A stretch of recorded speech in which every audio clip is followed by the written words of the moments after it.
In my family, an urgent family meeting was a code phrase. It never meant good news. It never meant someone was getting married or that we'd all won a prize. It meant my younger sister, Chloe, had once again detonated a small, glitter-covered bomb in the middle of her life. And I, Hannah, the family's perpetually exhausted, unpaid bomb squad technician, was being called in to handle the cleanup. So when my mother's name flashed on my phone on a Tuesday afternoon, her voice tight with a practiced, dramatic anxiety, asking me to come over for one such meeting, I felt a familiar, weary sigh build in my chest. "What is it this time, Mom?" I had asked, already picturing the possibilities. Had Chloe been fired from another art gallery for creative insubordination? Had she been dumped by her latest musician boyfriend and sworn off men forever? For the 5th time this year, had she decided to move to a yurt in Oregon to become a professional tarot card reader with Chloe? The possibilities were both endless and exhausting. "It's serious this time, Hannah," my mother had said, her voice a low, ominous whisper. "Your father and I, we don't know what to do. We need you. We need you." The 4 most dangerous words in the Archer family vocabulary. They were the words that always preceded me having to co-sign a lease, or lend money I didn't have, or spend a weekend talking my sister down from a self-inflicted emotional ledge. Have you ever been handed a problem that isn't yours, but you're made to feel like you're the only person in the world who can solve it? That's the trap of being the responsible one. Your sense of duty becomes the cage they lock you in. If you've ever been there, hit that subscribe button. Because my cage was about to get a whole lot smaller and a whole lot more legally binding. To understand why I would ever agree to what came next, you have to understand my sister. Chloe is not a bad person. She is a brilliant, beautiful, and captivating force of nature when she walks into a room. She pulls all the energy towards her, a human supernova. She can talk anyone into anything. She feels everything: joy, pain, love, heartbreak at 110%. But she has absolutely zero concept of consequences. Our childhood was a study in this dynamic. I was the responsible older sister. I did my homework. I saved my allowance. I followed the rules. Chloe was the artistic, free-spirited one. She lived in a world of paint splatters and poetry, a world where things like deadlines and budgets were the boring, oppressive inventions of a gray, unimaginative society. Our parents, especially our mother, adored her for it. They saw her chaos as a sign of her artistic genius. When she would forget a major school project, my mother would stay up all night helping her finish it, marveling at her creativity under pressure. When she would spend all her money on a vintage dress instead of her textbooks, my father would quietly slip her a $100 bill, shaking his head with a fond, exasperated smile. "That's our Chloe," he'd say. "A true artist. Can't be bothered with practicalities." But I was the one who had to deal with the fallout. I was the one who had to lend her my notes when she'd skipped class to go to a concert. I was the one who had to cover for her when she borrowed my mother's car and got a speeding ticket. I was her built-in safety net, her full-time damage control specialist. As we grew into adults, the stakes just got higher. I became a high school science teacher. I had a sensible car, a retirement plan, and a meticulously balanced budget. Chloe, meanwhile, cycled through a series of passions with the speed of a hummingbird. There was the pottery phase, the photography phase, the experimental theater phase. Each one began with a burst of brilliant, fiery passion, and each one ended with a pile of debt and a new, dramatic life crisis that I, inevitably, would be called upon to help manage. The latest crisis, the one that prompted the urgent family meeting, was, even for her, a new level of chaos. She had been fired from her latest job, a graphic designer for a small startup for, as her boss had put it, a fundamental inability to adhere to project timelines or corporate reality. Her landlord was evicting her for not paying rent for 3 months, and she had, according to my mother, had some kind of a breakdown. I walked into my parents' pristine, silent suburban living room that Tuesday evening, and they were waiting for me, their faces grim. My father, John, a retired executive who valued order above all else, was pacing in front of the fireplace. My mother, Mary, was sitting on the sofa, wringing her hands. "Thank you for coming, Hannah," my father began, stopping his pacing to fix me with a serious, businesslike stare. "We have reached a critical point with your sister. Her landlord called this morning," my mother chimed in, her voice trembling. "She's being evicted on Friday. She hasn't left her apartment in a week. She won't answer our calls. She sent me a series of very strange text messages last night. Something about the government bugging her Wi-Fi. Her former boss called me as well," my father added. "He said she had a complete meltdown in the office, accused him of being a corporate drone, and tried to pay for her lunch with a poem." They painted a picture of a woman completely unraveling, of a mental state that was no longer just artistic, but unstable and self-destructive. "She needs help, Hannah," my mother said, tears welling in her eyes. "Real help. And we're too old for this. We can't handle it anymore." "This is not just a phase," my father said, his voice firm. "This is a pattern of behavior that has become a danger to herself and to her own well-being. She needs structure. She needs management. She needs someone to take control of her affairs before she ends up on the street." Or worse, a cold, familiar dread began to creep up my spine. I knew where this was going. My father walked over to his briefcase and pulled out a thick, legal-looking document.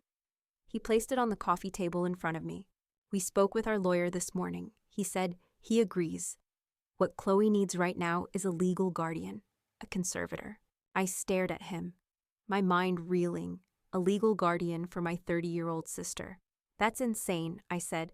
"She doesn't need a guardian, Dad. She needs a therapist. She needs a doctor. This is a medical issue, not a legal one." "We've tried therapists," my mother cried. "She goes for 2 sessions and then decides they don't understand her creative soul. We need someone with the legal authority to make decisions for her, to manage her finances, what little there are of them, to make sure her bills get paid, to ensure she has a safe place to live." "And you think that someone should be me?" I said, my voice flat. It wasn't a question. "You are the only one who can do it, Hannah," my father said, his voice softening into a manipulative plea.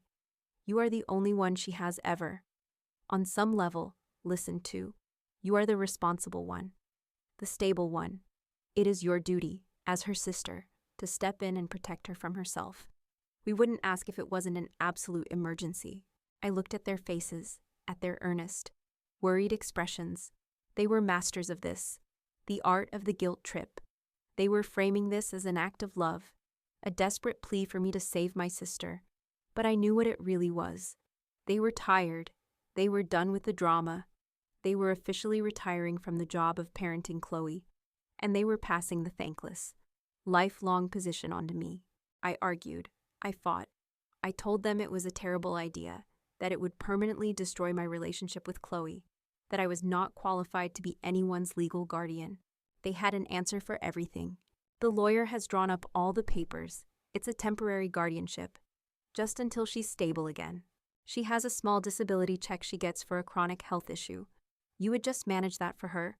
Make sure her rent is paid. It's the only way to keep her from being homeless. Hannah, don't you understand?" They wore me down. They played on my love for my sister, on my fear for her safety, on my deep, ingrained, lifelong sense of responsibility. After an hour of their relentless, circular arguments, I was exhausted. And I was trapped. What if I said no, and something terrible happened to her? Could I live with that? Finally, with a feeling of profound, soul-crushing resignation, I heard myself whisper the 2 words they had been waiting to hear. "Okay, I'll do it." A wave of relief washed over their faces. My mother cried, this time with what looked like genuine gratitude. My father gave my shoulder a firm, approving squeeze. "We knew we could count on you, Hannah," he said. "You've always been the strong one." He pushed the papers across the coffee table towards me, along with a pen. I looked down at the dense, legalistic language. Petition for temporary conservatorship of the person and estate of Chloe Archer. My hand was shaking as I signed my name on the dotted line. The ink was a dark, final stain on the page, with that one, simple signature. I had just gone from being a sister to being a warden. I had just accepted a life sentence of responsibility for a storm I could not control. I left their house that night with a copy of the legal documents in my bag, and a weight in my heart so heavy I could barely breathe. I felt no sense of sisterly duty, no noble purpose. I just felt a deep, chilling dread. I had a terrible feeling that I had just made the biggest mistake of my entire life. My new life as my sister's legal guardian began with the grim task of cleaning out her apartment. It was less an apartment and more a diorama of a life imploded. Half-finished art projects were propped against the walls, canvases smeared with angry-looking paint.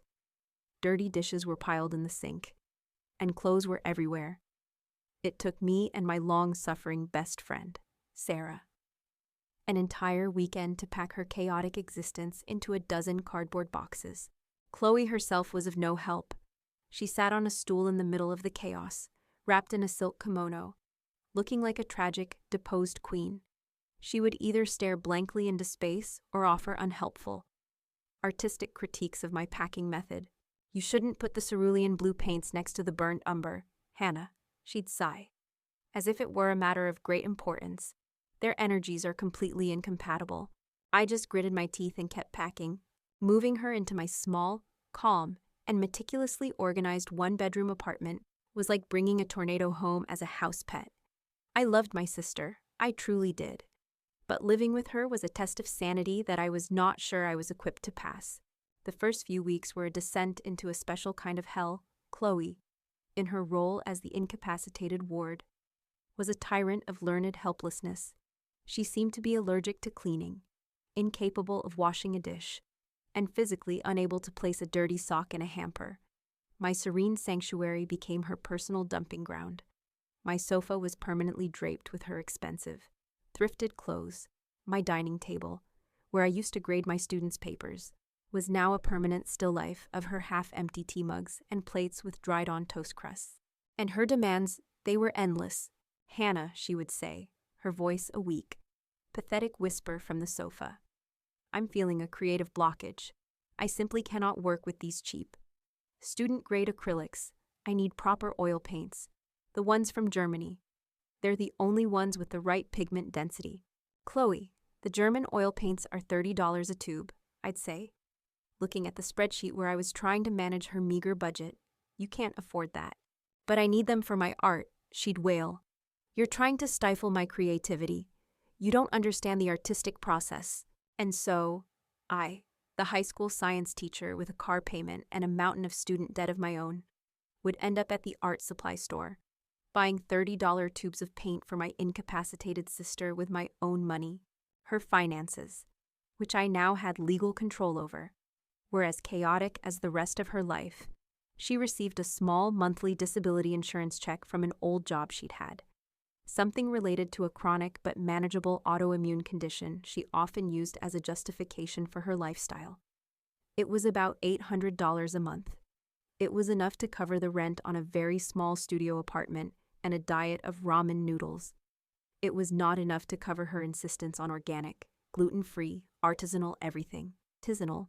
I can't possibly eat that." "Hannah," she'd say, looking with disgust at the perfectly normal, non-organic chicken I had cooked for dinner. "My system is far too sensitive.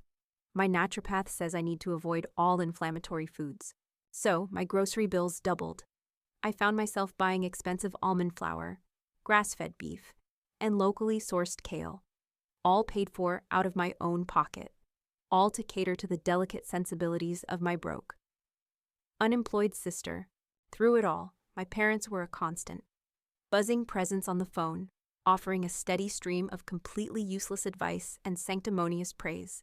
"Hannah, darling, how are you holding up?" my mother would ask, her voice dripping with concern. I was just reading an article that said people with Chloe's artistic temperament need at least 10 hours of unstructured quiet time a day. Are you making sure she has that? "Mom, I work a full-time job," I'd say through gritted teeth. "I can't just sit here and provide her with 10 hours of quiet." "Well, you just have to do your best," she'd sigh. "As if I weren't already? We are so proud of you for taking on this burden. It is such a sacrifice." My father's calls were even more infuriating. "You need to be firm with her budget."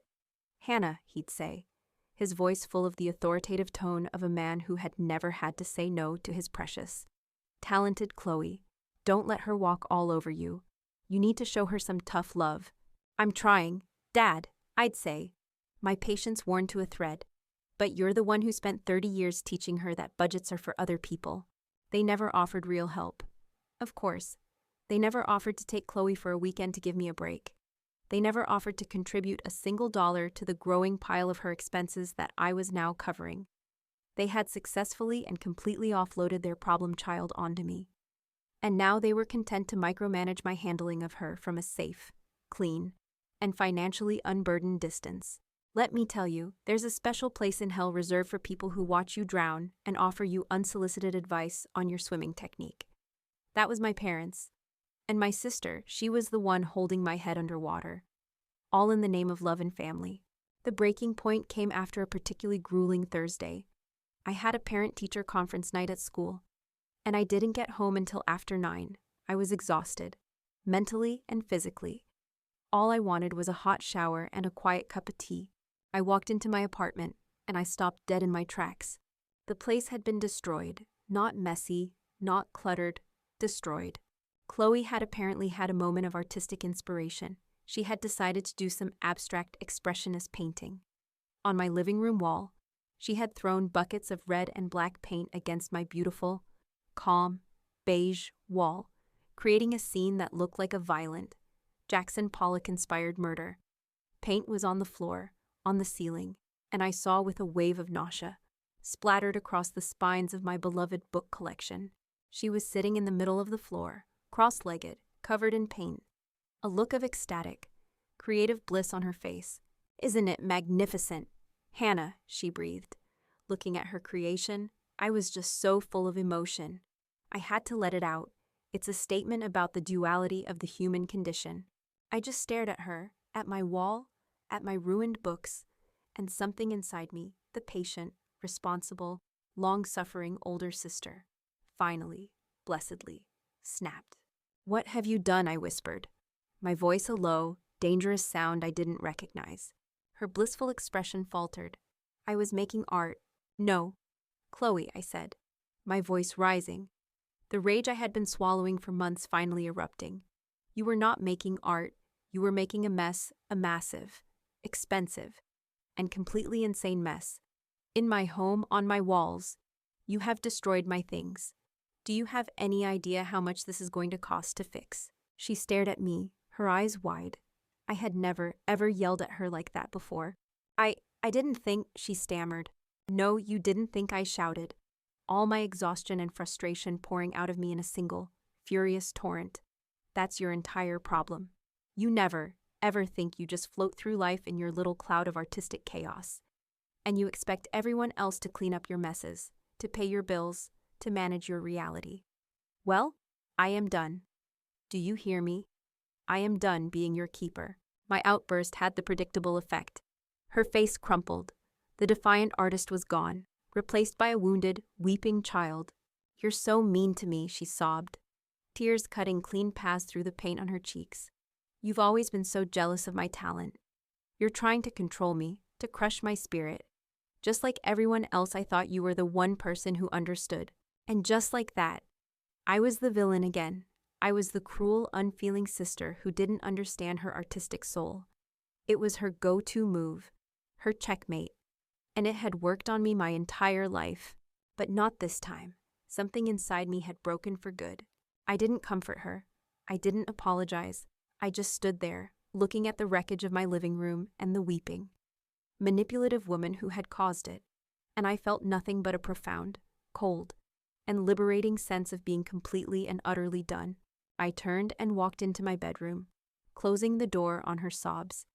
I sat on my bed, my heart pounding, my body trembling with rage. The guardianship, which had been presented to me as a temporary act of sisterly duty, now felt like a permanent prison sentence. My patience was gone. My savings were dwindling, and my love for my sister, the love that had been the driving force of my own servitude for so long, was hanging by a single, frayed thread. I looked at the bank statement on my nightstand, at the alarming negative balance, and I looked at the closed door of my bedroom, behind which my sister was still performatively weeping. I had to get out, but there was nowhere to go. I was trapped. The great paint splatter war of that Thursday night changed the dynamic in our apartment. The fragile pretense of a normal sisterly relationship was gone. After I had spent an entire Saturday and a significant portion of my savings on primer and paint to cover the evidence of her artistic statement, a cold, silent truce settled between us. I was no longer her caregiver, and she was no longer my chaotic little sister. I was her legal guardian. She was my ward. Our relationship became a series of cold, hard transactions. I took control of her finances, as the guardianship papers stipulated. It was a grim and pathetic affair. Her entire net worth consisted of a checking account with a balance of $212 and a monthly disability insurance deposit of $800. This was the sum total of the life my 30-year-old sister had built for herself. I sat down with her at the newly repainted dining table and laid out a budget. It was a simple, strict, and deeply realistic budget. Rent a nominal, token amount I was charging her to stay in my spare room, utilities, groceries, transportation. After all the necessities were accounted for, she was left with about $50 a week for personal expenses. She looked at the spreadsheet I had created, her face a mask of utter disbelief. $50, she'd whispered, as if I had just told her she had to live on air. A week. What am I supposed to do with that? A single tube of my cadmium yellow oil paint costs more than that. Then I guess you won't be painting with cadmium yellow for a while. Chloe, I'd said, my voice flat and unsympathetic. Welcome to the real world. The rest of us have been living here for some time. Her role was to be difficult, sullen, and resentful. My role was to be the unfeeling, bureaucratic administrator of her life. It was a miserable existence, but at least it was an honest one. I had thought that dealing with Chloe's petulance would be the hardest part of my new job. But I was wrong. The real threat, the real source of the soul-crushing toxicity, was not my ward, it was my parents. Now that they had successfully offloaded the day-to-day burden of Chloe onto me, they felt free to embrace their new role as concerned, long-distance managers. They began a campaign of what I can only describe as predatory helpfulness, and it was all focused on Chloe's meager little bank account. The first attempt came from my father. He called me about a week after the new arrangement had started, his voice full of his signature reasonable businessman tone. "Hannah," he began, "your mother and I have been doing some accounting of our own, and looking back over the years, as you know, we have had to put out a rather significant amount of capital to support Chloe's various endeavors. I knew what was coming. We've calculated," he continued, and I could picture the little spreadsheet he had undoubtedly created, that over the past 5 years alone, we have spent upwards of $30,000 on her rent deposits, her car repairs, her art supplies, and her legal scrapes. "What's your point, Dad?" I asked, my voice cold.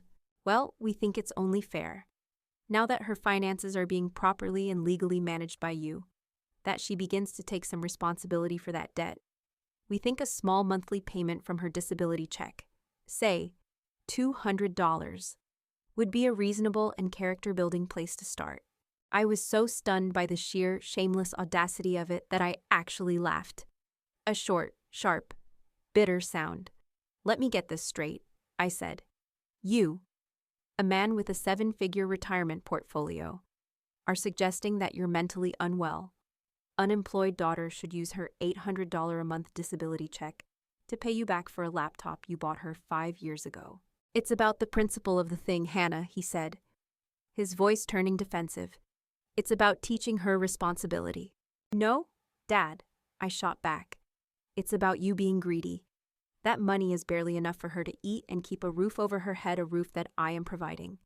By the way, I am not taking food out of her mouth to subsidize your stock portfolio. The answer is no." I hung up on his sputtering protests. The war had a new front. Their second attempt was more ambitious and more insulting. They invited me over for dinner, without Chloe. They said they wanted to have a serious talk about the future of the family's finances. I walked into their house, and they presented me with a glossy brochure. It was for a can't-miss investment opportunity. "It's an alpaca farm," Hannah, my father said, his eyes gleaming with a strange, manic energy. "A friend of a friend from the club is starting it. It's the future. Alpaca wool is a luxury commodity. The return on investment is projected to be 20% in the first year alone." I stared at the brochure. It featured a picture of a deranged-looking alpaca with bad teeth. Your mother and I are putting in $50,000, he continued. But to get the preferred investor status, we need a total of 60. We were thinking. Chloe's disability money. It's just sitting in her bank account, doing nothing. If we could pool her funds with ours, we could all benefit. It would be a way to make her money grow to secure her future. I looked from the picture of the deranged alpaca to the equally deranged look in my father's eyes. So you want me to take my mentally unstable sister's disability money, I said slowly, and invest it in a speculative, high-risk, and frankly, insane-sounding alpaca farm. It's not insane. It's innovative, he insisted. No, I said. Standing up, the answer is no. I am her guardian. My legal duty is to protect her assets, not to gamble them away on your friend's midlife crisis. We're done here. The fight that followed was epic. They accused me of being a bad guardian. They accused me of sabotaging the family's financial future. They accused me of not looking out for my sister's best interests. I just walked out, leaving them sputtering in my wake. It was a strange and lonely position to be in. I was furious with Chloe. Her behavior was a constant drain on my patience and my own bank account. I was spending my own teacher's salary on her expensive organic groceries and her German oil paints. And yet, here I was, fighting tooth and nail with my own parents to protect the pittance she actually had. It didn't make any sense, but it was my duty. I had signed the papers. I was her protector, whether I liked it or not. The final, most aggressive assault came on a Saturday morning. They didn't call. They just showed up at my apartment, unannounced. And they didn't come alone. They brought a man with them. A slick-looking man in a cheap suit carrying a briefcase.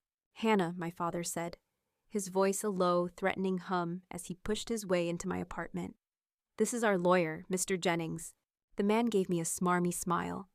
I knew instantly he was no more a lawyer than the alpaca in the brochure was. We are past the point of asking, my father said, his face red with anger. We are your parents, and we are Chloe's parents. We have the ultimate say in her well-being. We have had our lawyer. He gestured to the fake lawyer. Draw up these papers. They will establish a formal family trust for Chloe's assets. The three of us will be the trustees. You will simply transfer her funds into the trust. It's the most responsible thing to do. He slid a folder across my coffee table. It was full of official looking, but ultimately meaningless. Documents that their lawyer had likely printed off the internet. They were trying to bully me, to intimidate me with a cheap imitation of legal authority. Sign the transfer authorization, Hannah, my mother said, her voice now cold and hard. We are done discussing this. I stood there, in the middle of my living room, backed into a corner. My sister was locked in her room, probably painting another one of her emotional masterpieces on my furniture. My parents and their fake lawyer were standing in front of me, demanding I sign over my sister's money. And I broke. The weight of it all, the stress, the fighting, the constant, thankless responsibility. It was too much. I was so tired, so unbelievably tired of being the strong one, the responsible one, the one who always had to clean up everyone else's mess. I looked at the papers, I looked at my father's insistent, angry face, and I was ready to surrender. I was ready to sign anything just to make them go away, to make it all stop. I reached for the pen. And then my phone rang, a sound that cut through the thick, toxic atmosphere in the room like a bolt of lightning. Don't you dare answer that, my father snapped. I looked at the screen. It was an unknown number, from a law firm I had never heard of. I assumed it was another one of their tricks. But something, some last, defiant spark inside me, made me answer it. Hello, I said, my voice a weary sigh. May I speak with Ms. Hannah Archer? Please, a man's voice said. It was a kind, professional voice. This is she, Ms. Archer. My name is David Chen. I am an attorney with the firm of Sterling, Croft, and Chen. I am calling on behalf of my client. He paused. Ms. Chloe Archer. The world stopped. I just stared at the phone. My sister's lawyer, Chloe, didn't have a lawyer. Chloe could barely afford to have a bus pass. I believe, the kind voice on the other end of the phone continued, that you are currently in a meeting with your parents, and I believe they are attempting to coerce you into transferring your sister's assets into an account they control. Is that correct? I was so stunned. I couldn't speak. I just made a small affirmative sound. Good, he said. Please put me on speakerphone, Miss Archer. I believe it's time I had a word with your parents. My hand, holding the pen, was frozen over the document my father had shoved at me. The air in my living room was thick with their expectant, greedy silence.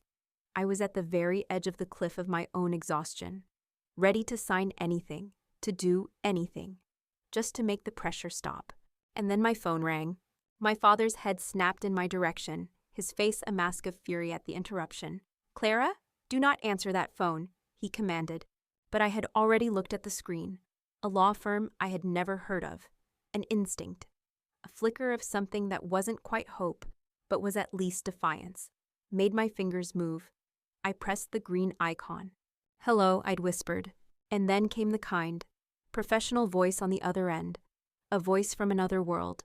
A voice asking for me. Telling me he was my sister's lawyer. A voice asking me to put him on speakerphone. My brain was still trying to process the impossibility of it all as I looked at my father's furious face, at my mother's anxious one, at the cheap fake lawyer who was now looking decidedly nervous. I didn't know what was happening, but I knew, with a sudden, absolute certainty, that the script of their little drama had just been completely rewritten. With a hand that was surprisingly steady, I pressed the speakerphone button and placed the phone on the coffee table. The calm, authoritative voice of David Chen filled the room. Good afternoon, Mr. and Mrs. Archer, he began. My name is David Chen. I am an attorney with the firm of Sterling, Croft, and Chen. I am calling on behalf of my client, Ms. Chloe Archer. My father scoffed, a loud, incredulous sound. Your client is my daughter, and she is mentally incapacitated and in no position to have legal counsel. On the contrary, Mr. Archer, Mr. Chen's voice replied, as smooth and as cold as glass. My client, Chloe, is of perfectly sound mind and body. She is, in fact, listening to this conversation with me right now. She retained my services 2 months ago, before this entire guardianship process began. A process, I might add, that she consented to under duress, and which we are prepared to challenge in court on the grounds of familial coercion. My parents stared at the phone as if it had just sprouted legs. Furthermore, the voice from the phone continued, its tone hardening. I am putting you on notice. Any attempt to misappropriate my client's funds, or to coerce her legal guardian, Miss Hannah Archer, who is acting in good faith, is a crime. The documents you are currently pressuring Ms. Hannah Archer to sign are fraudulent, and the man in the room with you, a Mr. Todd Jennings, is not, as my preliminary search shows, a member of the state bar. He is, in fact, a real estate agent with 2 pending complaints against him for unethical practices. The fake lawyer, Mr. Jennings, went completely white. He started sweating profusely. This meeting is over, Mr. Chen stated, his voice a final, dismissive command. I would strongly suggest that you and your associate leave my client's guardian's property immediately if you are not gone in the next 5 minutes. I will be contacting the authorities to report your attempt at felony fraud. Do I make myself clear? There was no argument, no blustering, just a sudden, panicked scramble. My father's face was a mottled purple. My mother looked like she was going to faint. Mr. Jennings, the fake lawyer, practically ran out of the door, his briefcase forgotten. My parents were right behind him, not even bothering to look at me as they fled my apartment in a state of utter, humiliated defeat. I stood there in the silent aftermath, my heart pounding, my mind a complete blank. Hannah, are you still there? Mr. Chen's voice, now much softer, came from the phone. Yes, I whispered, I'm here. What is going on? I know this is a lot to process, he said gently. And first, on behalf of my client, Chloe, I need to apologize. The deception you have been under for the past 2 months was, she now realizes, a much heavier burden than she ever intended for you to carry, but she felt it was necessary. Necessary for what I asked, sinking onto the sofa, the lies, the mess, the paint on my wall, her breakdown. Was none of it real? The chaos was real, he said with a dry chuckle. Chloe is, as you know, a chaotic person. But the breakdown, the incapacitation, that was a performance, a very convincing one. I'm told It was all part of a test. A test, I repeated, my voice full of disbelief. She put me through this hell for a test. Yes, he said. A test of loyalty. Hannah, there is something you need to know about your sister. Something no one in your family knows. For the past several years, Chloe has not been the struggling, flighty artist you all believed her to be. He paused, and I could hear him take a deep breath on the other end of the line. She is, in fact, one of the earliest and most successful anonymous investors in the cryptocurrency market. Years ago, she used a few $100s of her art school scholarship money to buy a then-unknown digital currency. She was also an anonymous developer on some of the key open-source blockchain projects. She was fascinated by the technology. Then she mostly forgot about it, until last year, when she discovered that her small, forgotten digital wallet was now worth, well, a staggering amount of money. I just sat there, my mind refusing to process the words, Chloe, my sister. Chloe, how much, I whispered. Her current net worth, between her crypto holdings and her more recent, traditional investments, is approximately $1.7 billion, Mr. Chen said. His voice as calm as if he were telling me the weather. I think I made a small, choking sound. $1 billion, with a B, my sister. The woman living on my sofa. The woman for whom I was budgeting an $800 a month disability check, was a billionaire. The entire situation was so absurd, so completely insane, that I just started to laugh. A wild, unhinged, and slightly hysterical laugh. I know, Mr. Chen said, a note of sympathy in his voice. It's a lot to take in. But why, I finally asked, my laughter subsiding. Why the lies? Why the guardianship? Why put me through all of this?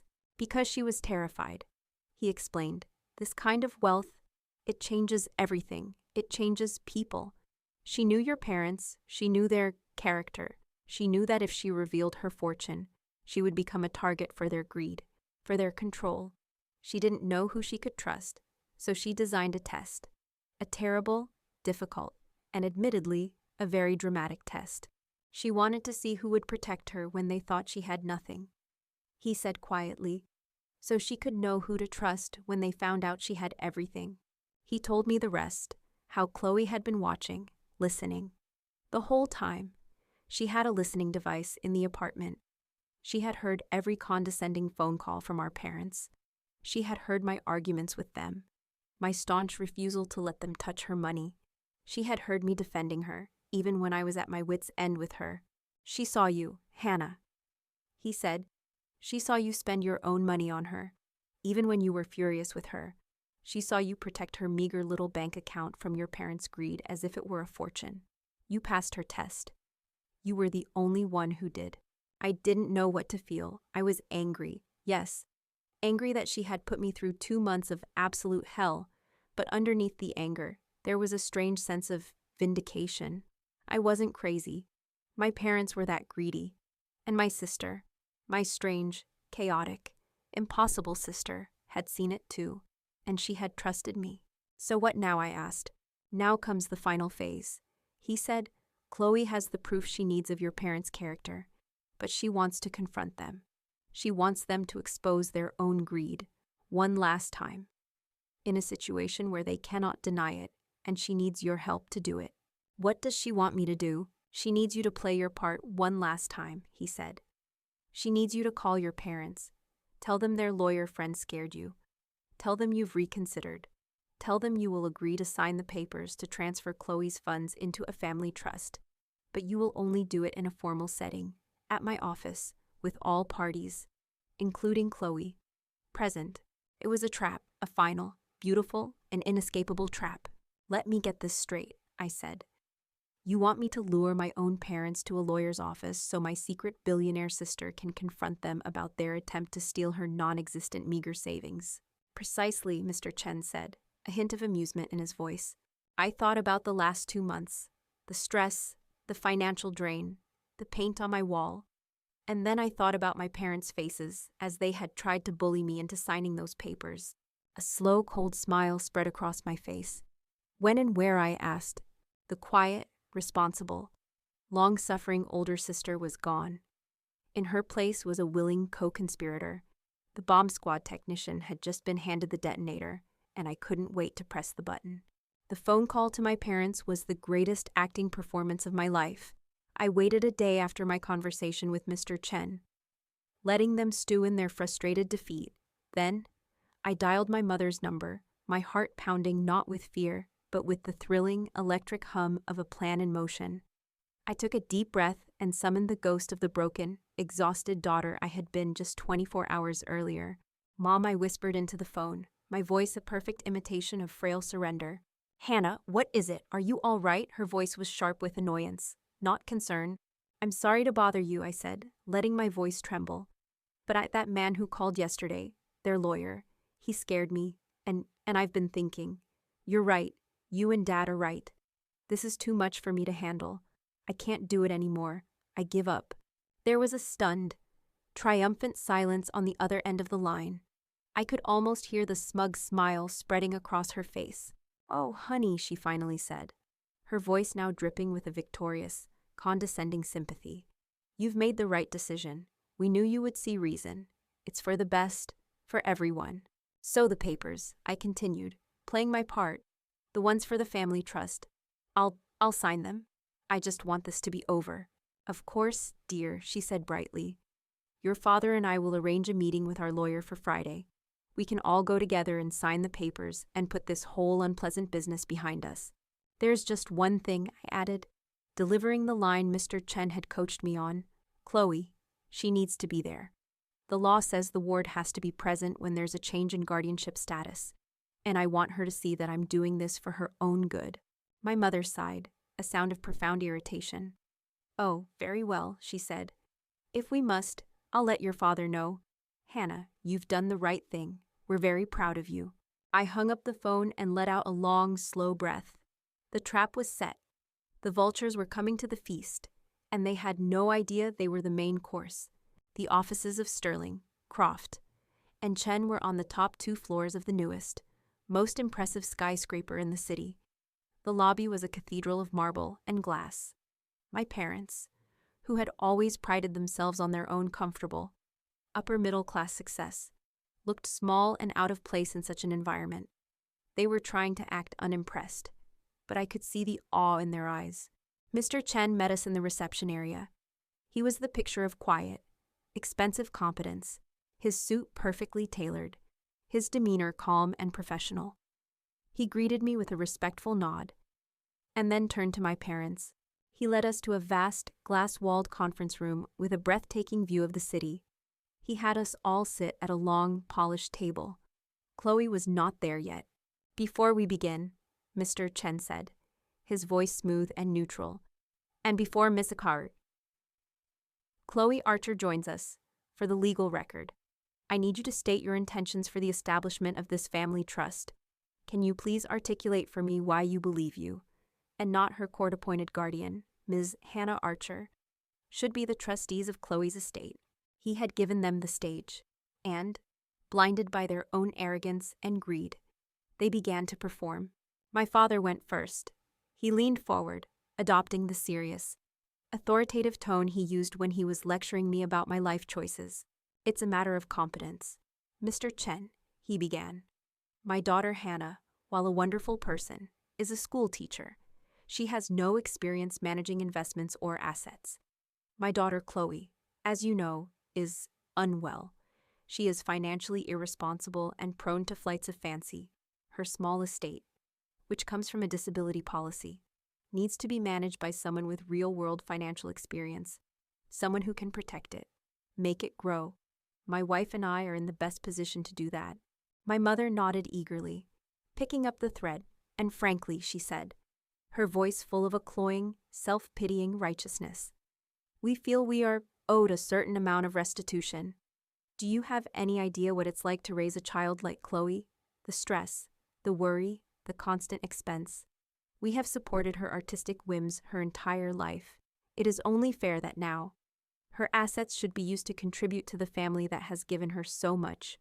This trust isn't just for her, it's for the good of the entire family." It was a confession, a full, unabridged, and utterly damning confession of their motives. They weren't trying to protect Chloe. They were trying to pay themselves back with her money, They were admitting, on the record, to an attorney, that their entire motivation was greed. It was more perfect than I could have ever imagined. Mr. Chen just nodded, his face a perfect, impassive mask. "Thank you for your candor," he said. He then pressed a small button on the intercom on the conference table. "You can come in now, Ms. Archer," he said. The conference room door swung open, and my sister, Chloe, walked in. The transformation was so absolute, so stunning, that for a moment, even I, who was expecting it, could barely breathe. The chaotic, paint-splattered, emotionally volatile woman I had been living with for 2 months was gone. The woman who walked into that room was a stranger. She was dressed in a sharp, elegant, and breathtakingly expensive-looking dark blue power suit. Her hair, which had been a messy artist bun for weeks, was styled in a sleek, professional cut. Her makeup was subtle and perfect. She walked with a calm, easy confidence, a sense of power so profound it seemed to change the very atmosphere in the room. She was not a ward. She was a CEO. She was a queen. My parents just stared, their jaws slack with utter, uncomprehending shock.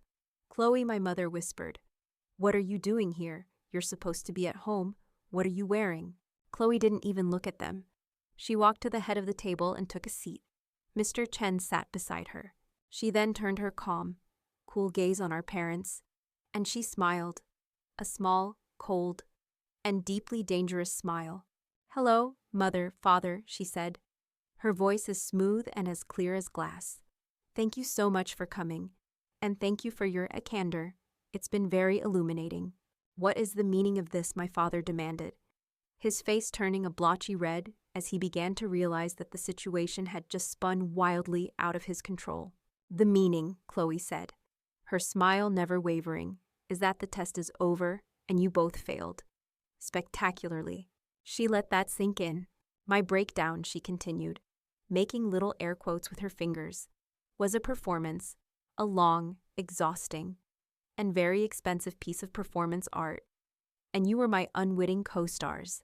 I wanted to know, before I made some very big decisions about my future, who in my family I could truly trust.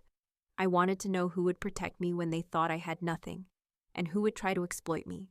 She turned her gaze to me, and her cold expression softened for the first time, replaced by a look of genuine, profound gratitude and love that made tears spring to my eyes. "And Hannah," she said, her voice thick with emotion, "my dear, long-suffering, and unbelievably loyal sister. You passed. You fought for me. You protected my $800 a month as if it were the crown jewels. You endured my terrible acting and my even worse messes.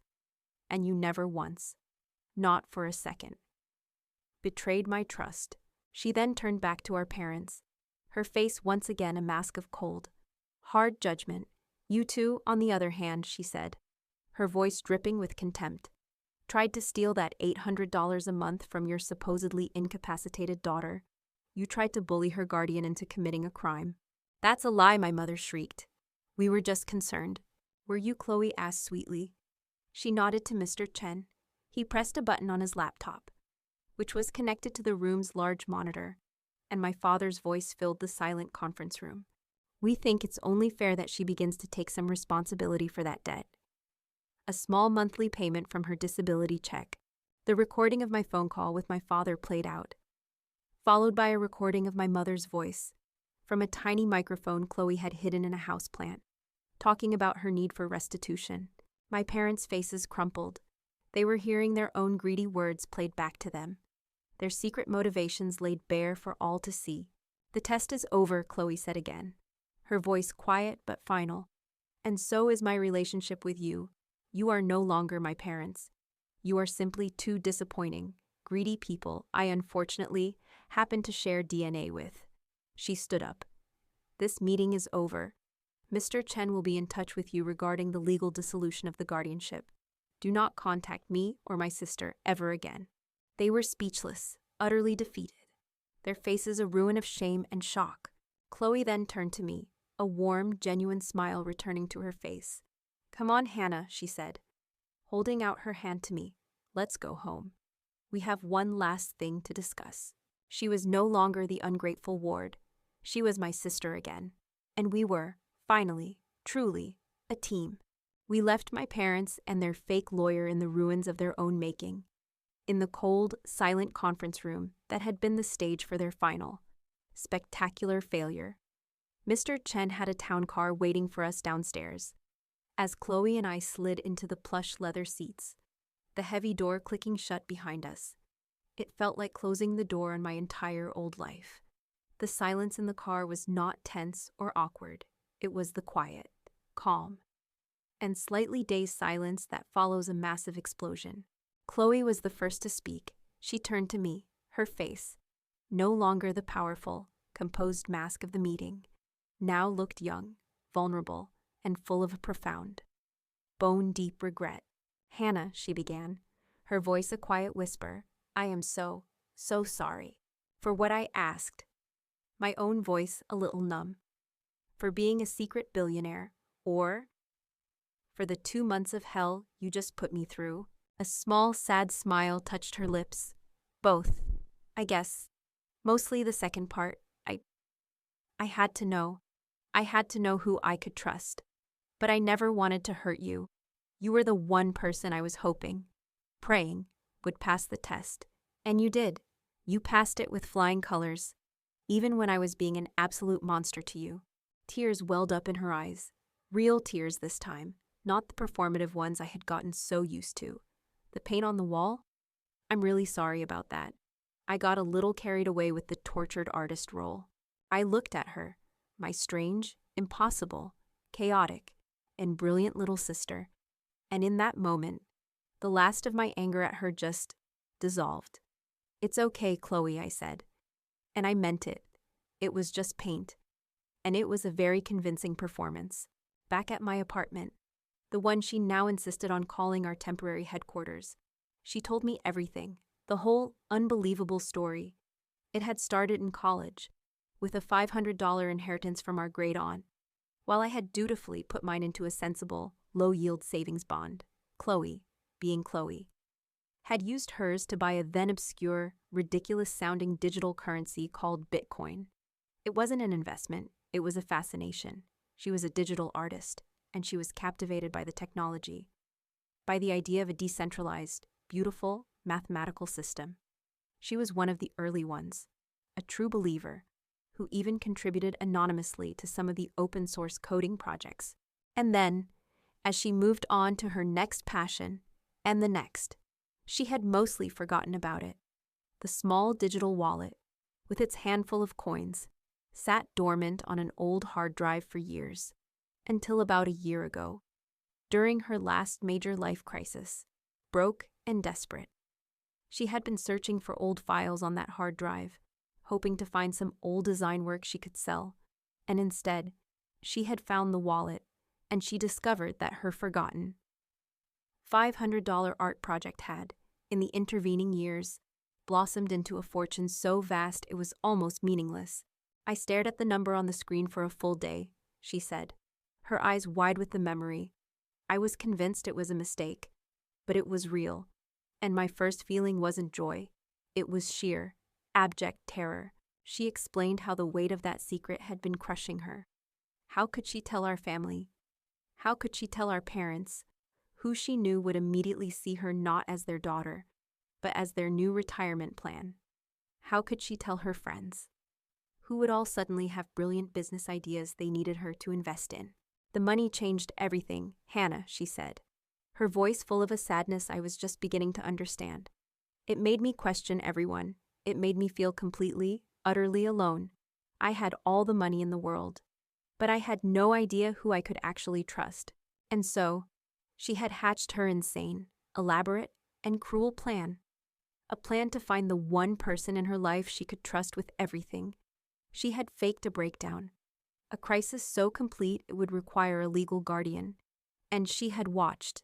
She had watched to see who would try to exploit her, and who would protect her. Our parents did exactly what I knew they would do," she said with a bitter sigh.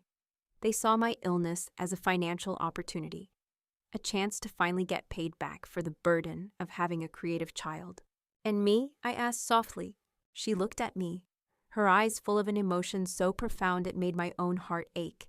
"And you, Hannah," she whispered. "You were my one, last, desperate hope. You were furious with me.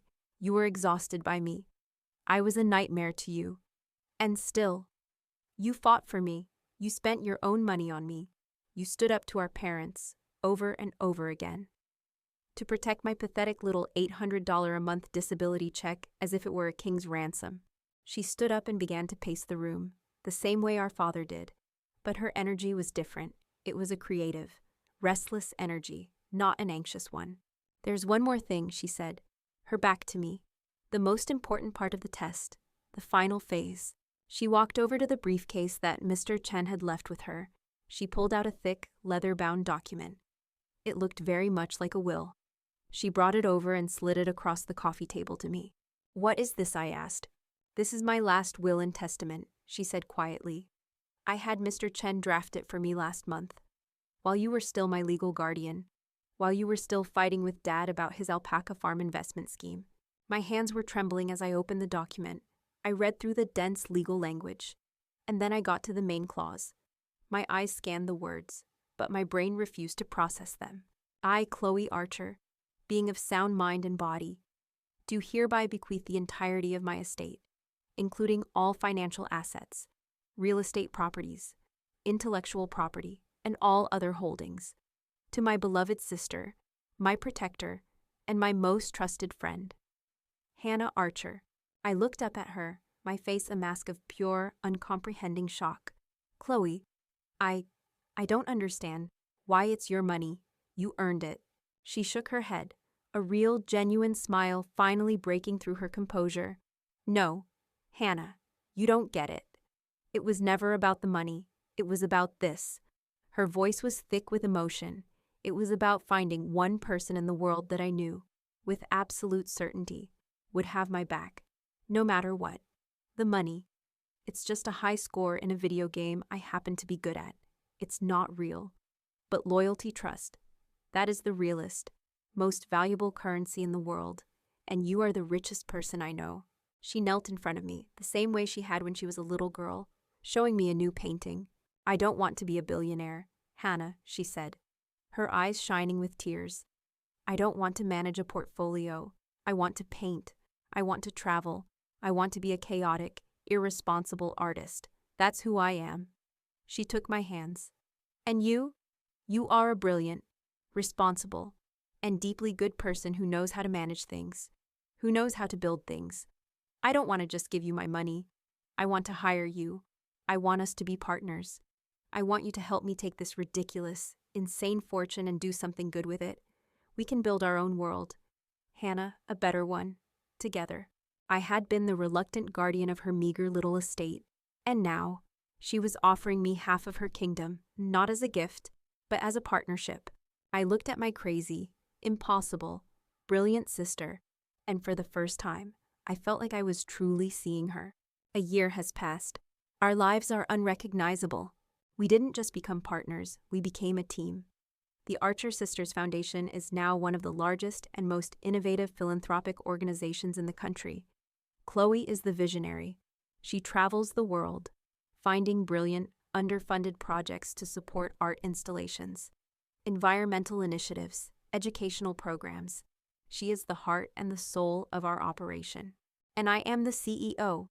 I am the brain. I manage the endowment. I oversee the projects. I use my sensible, practical, accountant-like mind to make her wild, beautiful dreams a reality. We are a perfect, symbiotic team. We are the two halves of a whole, each of us allowing the other to be exactly who they were meant to be. We bought a large, rambling house in the countryside, with 2 separate wings for our lives and a massive, shared art studio in the middle. My wing is calm, clean, and organized. Hers is a beautiful, chaotic explosion of paint and clay and half-finished canvases. It is our castle. Our parents, after the humiliation of that day, have retreated. They are no longer a part of our lives. Their greed cost them both of their daughters. It is a sad ending, but it was a necessary one. Sometimes, when Chloe and I are sitting on the porch of our house, looking out at the quiet fields, I think about the profound irony of it all. For my entire life, my family had cast me in the role of the responsible one, and it had always felt like a burden, a life sentence. But my sister, she saw my responsibility not as a cage, but as a superpower, and she gave me a world where I could finally use it. The greatest inheritance she gave me was not the money, it was the trust. It was the profound, life-altering knowledge that there is one person in the world who sees you, who knows you, and who has your back, no matter what. And that is a fortune that cannot be measured. Thank you for listening to my story.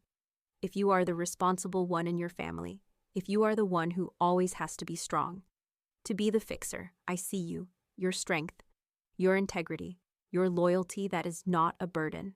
That is your gift. Hit that subscribe button if you believe in the power of sisterhood and second chances. And remember, true character isn't what you do when everyone is watching. It's what you do when you think no one is. To protect someone who has nothing to give you in return, that is the true measure of wealth.